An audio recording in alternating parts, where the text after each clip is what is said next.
Je m'appelle Sarah Mpolo-Ekanda, je suis architecte de bâtiments et architecte paysagiste. J'ai travaillé dans beaucoup de compagnies ici à Londres, notamment Allen Builds, Bouygues UK et Berkeley Homes. Et maintenant, j'ai ma propre compagnie qui s'appelle SME Architecture and Landscape. Je suis enregistrée dans l'ordre des architectes ici à Londres et aussi en RDC pour, dans l'avenir, pas seulement faire des maisons pour des individus, mais aussi faire des orphelinats, des cliniques et revoir des camps de réfugiés. Ici en Angleterre, il y a 29% de femmes qui sont dans l'architecture et 13% qui sont dans la construction. Alors je suis fière d'être parmi ces femmes qui sont dans ce domaine-là et qui font part de ce pourcentage.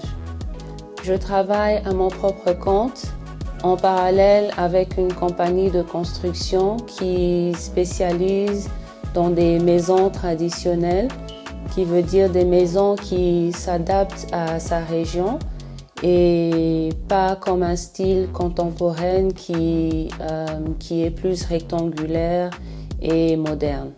Lorsque j'étais à l'université, on nous apprenait à plus utiliser des maquettes, des programmes 3D et de dessiner aussi à la main pour avoir des idées qui nous aidaient à faire nos présentations d'architecture.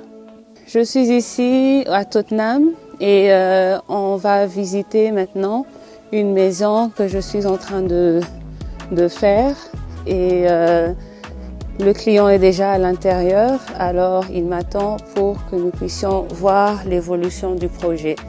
Maintenant, nous allons entrer dans la maison qui est en construction pour voir l'évolution.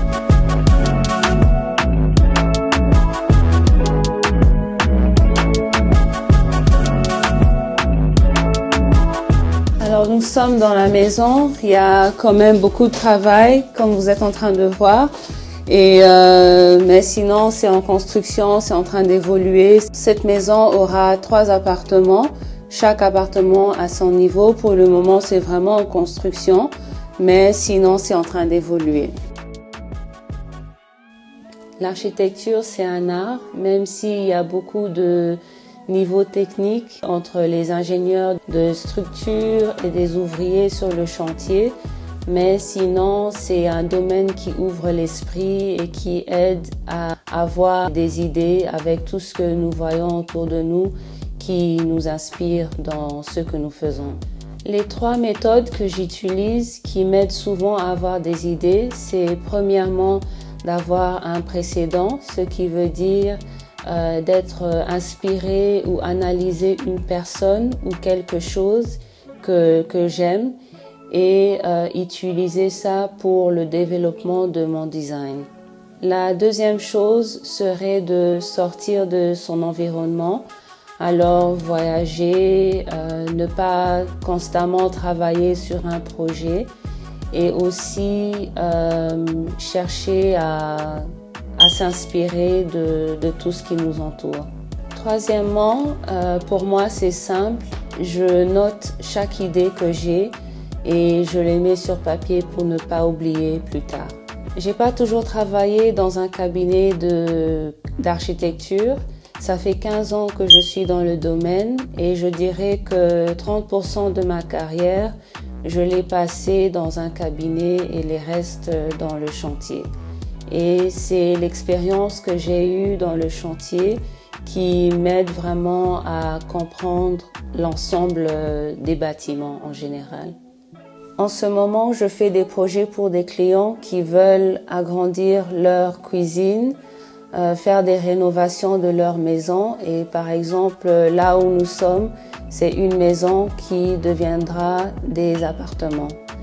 Pour moi, chaque projet devient comme un enfant, mais le but, c'est vraiment de faire en sorte que mes clients soient satisfaits et qu'ils soient heureux de la réalisation des projets.